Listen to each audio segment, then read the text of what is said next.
네, 여러분 여기서 이제 자녀를 키워보신 분들은 다들 아실 겁니다. 아이들이 한번 크게 아프고 나면은 참 그 후에 훌쩍 자라는 경우가 참 많이 있는 것 같습니다.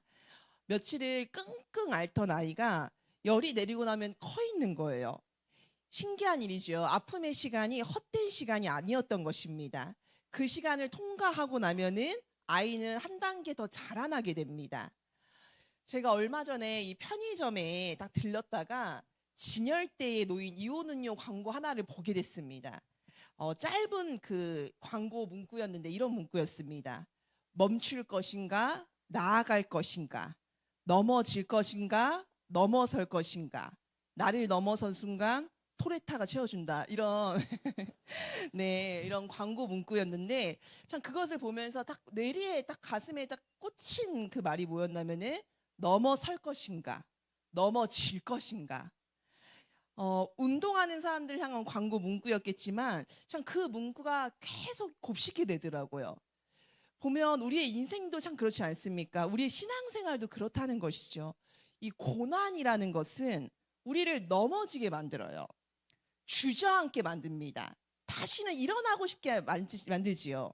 고난 앞에서 왜 나한테 이런 일이 생겼을까 말하면서 그 자리에 그냥 머물러 버리는 경우가 얼마나 많이 있습니까? 그러나 성경은 우리에게 다른 길을 보여주는 거예요.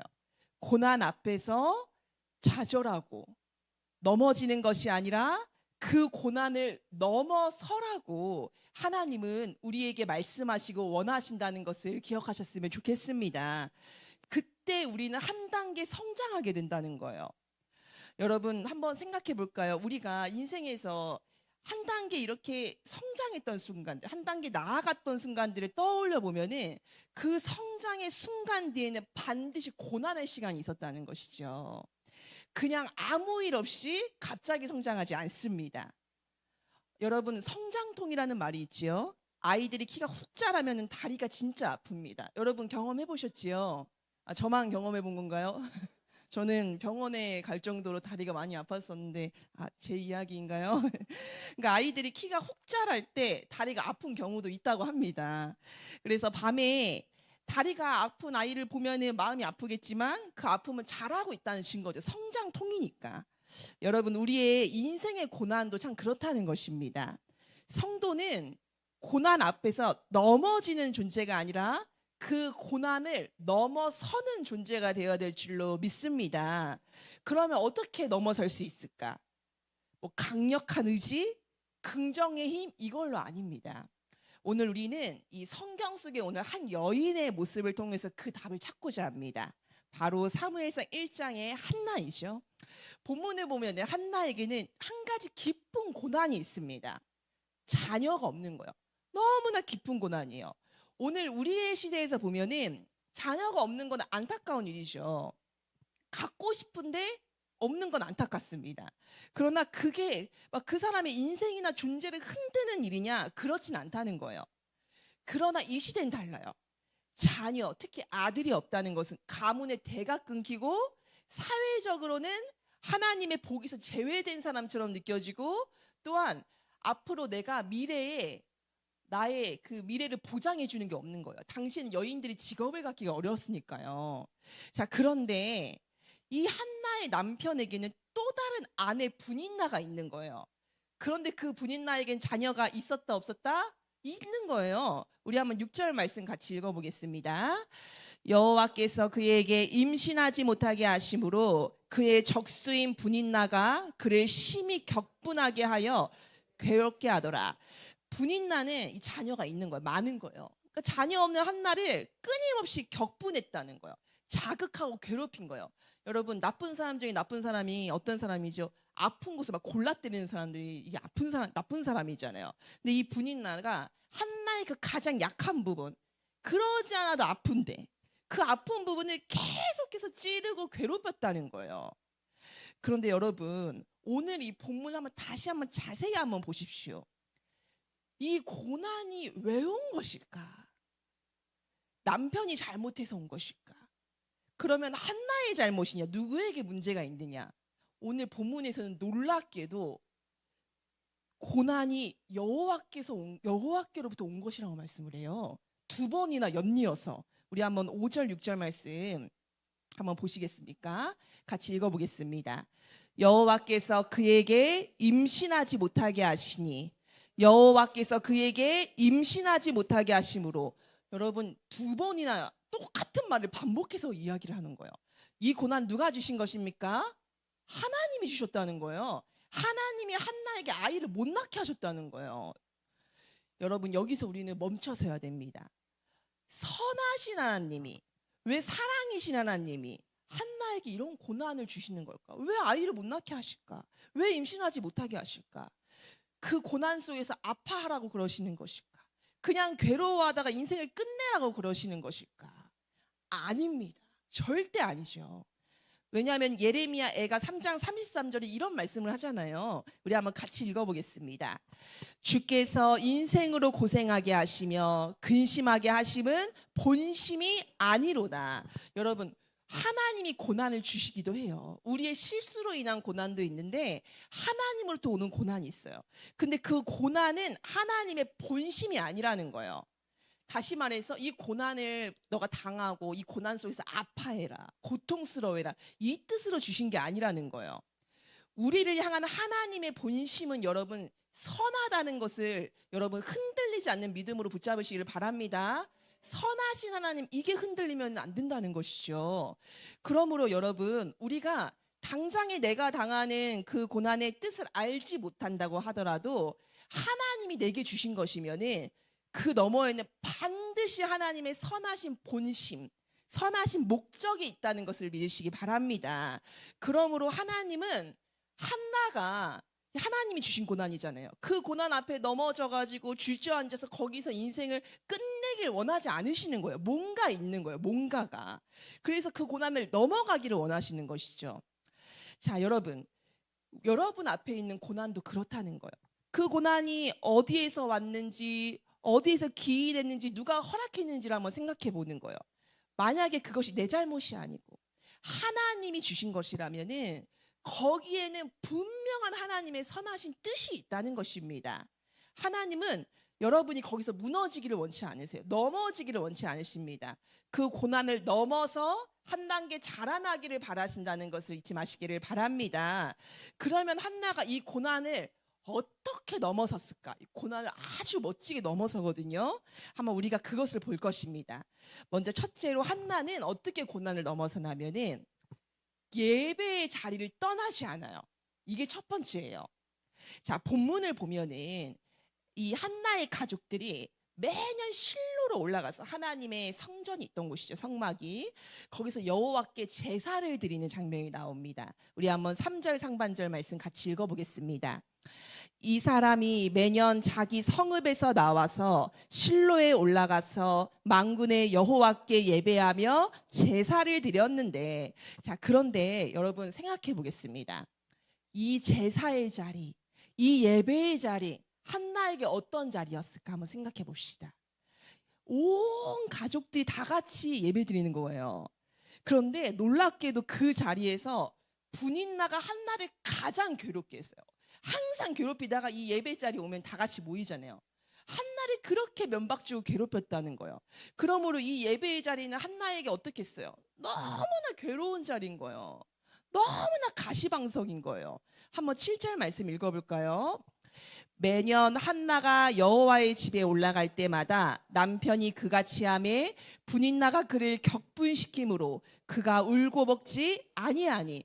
성전으로 가서 하나님을 예배드릴 때마다 분인나가 어떻게 했다는 거예요? 한나를 막 괴롭혔다는 거예요. 격동한다는 거, 격분한다는 거 뭐냐면은 마치 대적이 이 나를 괴롭히는 것처럼, 나를 공격하는 것처럼, 나를 막 못 잡아먹어가지고 안달인 것처럼 나를 괴롭히는 거예요.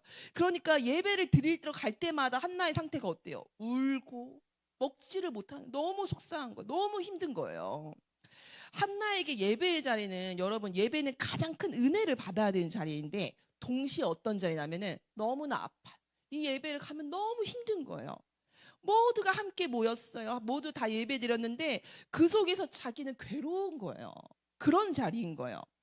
여러분 솔직히 말씀드리라면 제가 한나라면은 저는 그 자리에 가고 싶지 않았을 것 같아요. 예배의 자리에 안 가고 싶었을 것 같아요. 이번에는 몸이 안 좋다고. 이번엔 사정이 있습니다. 막 핑계를 대고 빠졌을 것 같거든요. 가면 너무 힘드니까, 너무 아프니까. 그런데 한나는 그렇게 하지 않았어요. 본문에 보면은 그렇게 괴로워서 먹지 못하고 우는데도 그 자리에 꾸역꾸역 올라가는 거예요. 그 자리를 포기를 안 하는 거예요. 여러분, 이것이 얼마나 중요한 영적인 결단인지 아십니까? 어떤 상황 속에서도 여러분 예배하시기를 바랍니다. 이건 결단을 해야 되는 문제예요. 내가 결단을 해야 돼요. 뜻을 세워야 된다는 것이죠. 왜냐하면은 여러분 너무 잘 알고 있지 않으십니까? 사람이 고난을 만나잖아요. 문제를 만나면은 가장 먼저 포기하는 게 여러분 무엇이죠? 예배. 사람이 힘들고 괴로워지면 가장 먼저 포기해지는 게 예배의 자리예요. 하나님이 나한테 이렇게 하셨는데 뭔 예배를 드리냐? 교회 가면은 다들 행복한데 나 혼자 이렇게 울상인데 거기서 무슨 위로를 받냐는 거예요. 이번 주는 그냥 쉬자는 거예요. 내 몸과 마음이 너무 힘들다는 것이죠. 이렇게 고난은 우리를 예배의 자리에서 막 멀게 해놔요. 가장 아플 때 가장 필요한 자리에서 가장 멀어지게 만드는 게 바로 고난이에요. 그런데 한나는 여러분 어떻게 하고 있어요? 정반대로 행동하는 거예요. 고난이 오면 예배의 자리를 떠나는데 한나는 정반대예요. 괴로워도 나오고 괴로워도 매년 와요. 그 자리가 아픔의 자리인데 동시에 어떤 자리이기 때문에 그렇겠습니까? 하나님 만나는 자리니까. 그래서 나와요. 괴로운데도 나오는 거예요. 여러분 지금 여러분의 삶에 고난이 있습니까? 그 고난 때문에 내가 가장 먼저 포기하고 싶은 게 무엇입니까? 혹시 예배의 자리는 아니었습니까? 여러분 기억하시기를 바랍니다. 고난이 클수록 예배의 자리를 더 굳게 붙드시기를 바랍니다. 거꾸로 가는 거예요. 그 자리가 아프다고 내가 힘들다고 떠나버리면은 고난을 넘어서 힘 자체를 잃어버리게 된다는 거예요. 예배의 자리를 지켜내는 것, 힘들어도 아파도 예배드리는 것, 여러분 이것이 고난을 넘어서는 첫 번째 방법임을 기억하시기를 바랍니다. 자, 이번엔 두 번째입니다. 한나가 고난을 넘어서는 이유는 한나는 하나님 앞에 나가고 있기 때문이에요. 한나가 만약에 그냥 예배에 잘 나가가지고 그냥 자리만 지키고 있었다. 그거면 어쩌면은 형식적인 신앙생활에 머물렀을지도 몰라요. 그런데 한나는 거기서 한 걸음 더 나가죠. 우리 한번 10절 말씀 같이 읽어보겠습니다. 한나가 마음이 괴로워서 여호와께 기도하고 통곡하며. 자, 한나가 예배 자리 나갔어요. 근데 그 자리에 그냥 앉아있지 않아요. 그 자리에서 자기의 마음을 누구에게 쏟아내고 있습니까? 하나님께 쏟아낸 거예요. 여러분 여기서 우리는 알죠. 이 고난 하나님이 주셨는데 지금 누구한테 가는 거예요? 한나가 하나님께 가니까 이 문제 반드시 해결된다는 걸 우리가 알겠지요. 하나님 앞에서 막 통곡을 하는 거예요. 눈물을 흘리는 거예요. 내 괴로움을 막 그대로 갖고 가서 하나님께 쏟아내는 것이죠. 자, 11절부터 13절을 보니까 한나가 하나님 앞에 오래 기도했대요. 오래 기도했대요. 입으로 말할 힘이 없어가지고 마음으로 말하고 입술을 막 달싹달싹거리고 음성이 안 들렸다는 거예요. 너무 힘드니까 목소리 나올 기운조차 없는 거예요. 근데 여러분 이게 바로 고난을 넘는 두 번째 핵심이에요. 여러분 하나님이 내게 고난을 허락하신 거라면 그 고난을 넘어서려면 그 고난을 내게 허락하신 하나님께 나아가시기를 바랍니다. 근데 우리가 흔히 고난 가운데 있으면 제일 싫은 건 기도가 하기 싫은 거예요. 그래서 기도가 나오냐는 거예요. 기도해도 소용없을 것 같고 하나님이 내 기도를 듣고 있는지조차 모르겠는 거예요. 근데 이런 생각들은 우리를 계속 기도의 자리에서 멀게 만들죠. 그런데 한나는 그렇지 않아요. 내 마음이 괴로우니까 예배 자리 나가고 마음이 괴로우니까 하나님 앞에 나가요. 통곡해요. 자신의 아픔을 억울함을 간절함을 그대로 하나님께 쏟아냈다는 거예요. 원문의 표현으로는 토했다고 써 있어요. 자, 여러분 기도라는 것은 우리의 감정을 정리한 후에 멋있는 말로 드리는 게 절대 아닙니다. 정리되지 않은 채로 통곡하면서 울면서 나아가는 것도 여러분 하나님은 기도로 보신다니까요. 오히려 그게 더 진실한 기도일 수가 있어요. 시편을 보십시오. 다윗의 시편에서 보면은 많은 시들이 다 우는 거예요. 탄식하는 하나님 어찌하여 어찌하여 어찌하여 다 탄식이에요. 통곡이죠. 내 하나님이 어찌하여 나를 버리셨나니까 하나님 저한테 어떻게 이러실 수 있어요. 근데 하나님은 우리가 볼 때 이게 기도야? 이거 원망 아니야? 이런 생각이 드는데 하나님은 하나님 어찌하여 나를 버리셨습니까? 하나님 어찌 이러실 수 있습니까? 이거를 기도로 보시고 하나님의 말씀으로 만드셨다는 거 여러분 보십시오. 얼마나 놀라운 것입니까? 여러분 하나님 앞에서 내 정돈되지 않는 마음일지라도 그것을 쏟아내는 것이 기도인 줄로 믿습니다. 여러분 지금 마음이 괴로워서 기도조차 하기 힘드십니까? 그때가 더 기도할 때일 줄로 압니다. 말이 안 돼도 괜찮고 정리가 안 돼도 괜찮습니다. 한나처럼 통곡해도 괜찮아요. 자리에서 눈물만 흘려도 괜찮다는 거예요. 그 자리를 사수하시면 된다는 것이죠. 고난이 우리를 넘어지려고 할 때 우리가 끝까지 붙잡아야 될 것은 바로 예배의 자리 그리고 기도의 자리입니다. 이 두 자리를 지켜내면은 우리가 고난에 넘어지는 것이 아니라 넘어설 수 있게 된다는 걸 잊지 마시기를 바랍니다. 그럼 어떻게 넘어섰냐? 한나가 어떻게 넘어섰을까? 가장 핵심적인 부분으로 들어가겠습니다. 한나가 예배의 자리를 지키고 기도의 자리로 지켰어요. 근데 그렇다고 고난이 끝난 게 아니죠. 그런데 예배의 자리에 나와서 한나가 기도해요. 하나님께 마음을 토했어요. 그때 너무나 놀라운 일이 일어나는 거예요. 한번 우리 11절 말씀 같이 읽어보겠습니다. 서원하여 이르되 만군의 여호와여 만일 주의 여종의 고통을 돌보시고 나를 기억하사 주의 여종을 잊지 아니하시고 주의 여종에게 아들을 주시면 내가 그의 평생의 그를 여호와께 드리고 삭도를 그의 머리에 대지 아니하겠나이다.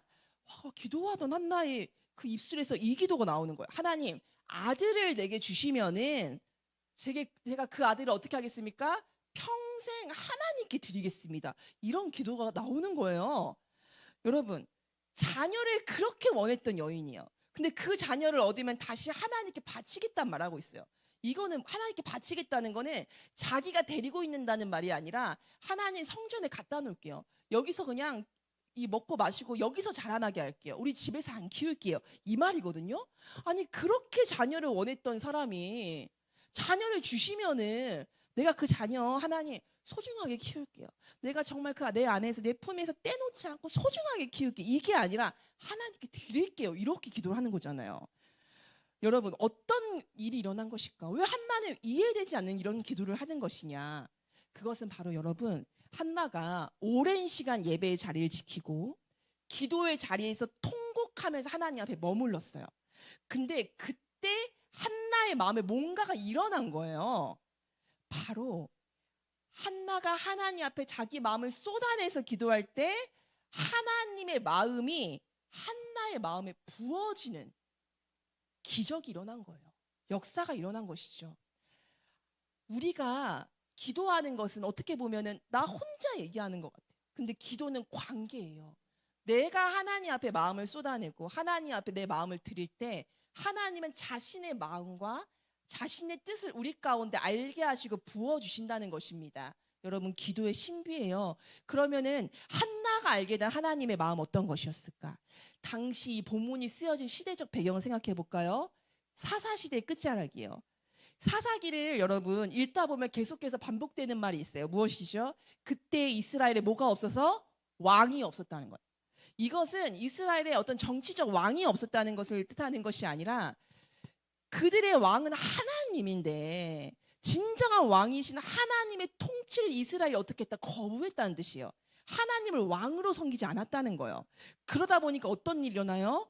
영적으로 완전히 무너져요. 하나님의 백성이 바알을 섬겨요. 사회적으로 무너져요. 도덕적으로 무너져요. 국가적으로 붕괴돼 버려요. 그래서 사사시대의 마지막 시기를 보면은 우상 숭배, 자기 동족끼리 싸우고 정말 이 시대에도 이런 일이 있어 생각되도록 끔찍한 범죄들이 끊이지 않는다는 거. 이게 하나님을 떠난 시대의 특징이에요. 자, 그리고 사무엘상 3장 1절에 이 시대에 대해서 이렇게 말하죠. 여호와의 말씀이 희귀했다. 하나님이 말씀하지 않는 시대. 사실 여기 숨겨진 뜻은 하나님의 말씀을 들을 사람이 없다는 거예요. 근데 이 시대에 하나님의 말씀이 희귀해지고 하나님의 음성을 들을 자가 없고 하나님의 말씀을 백성에게 전할 자도 없는 그 영적인 어둠이 짙게 깔린 그 시대 때 하나님이 그 시대를 바라보면서 그 백성들을 바라보면서 하나님 마음이 얼마나 아팠겠습니까? 자기 백성이 길을 잃고 방황하고 무너져가는 것을 하나님 보시는 거예요. 그래서 그 마음이 여러분 한나에게 부어졌다는 거예요. 하나님의 또 마음이 부어져요.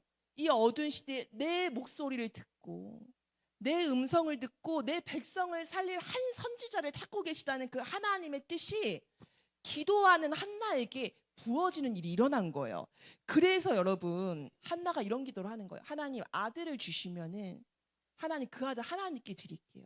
하나님 이 시대를 보며 아파하시며 하나님 말씀을 들을 선지자 찾고 계시죠. 그럼 제게 아들 주세요. 제가 그 선지자로 하나님 제 아들 하나님께 드리겠습니다. 여러분 이렇게 기도할 때 하나님의 소원과 한나의 소원이 만나는 그런 놀라운 역사가 일어났다는 것이죠. 여러분 이것이 바로 기도의 신비입니다. 아까 말씀드렸듯이 나 혼자 일방적으로 떠드는 게 기도가 아니라는 것이죠. 기도는 관계고 기도는 하나님과의 대화라는 것을 잊지 마시기를 바랍니다. 자, 그런데 여러분 여기서 중요한 것이 또 나오죠. 우리 한번 18절 말씀을 같이 읽어보겠습니다. 이르되 당신의 여종이 당신께 은혜 받기를 원하나이다 하고 가서 먹고 얼굴에 다시는 근심하는 기색이 없었더라.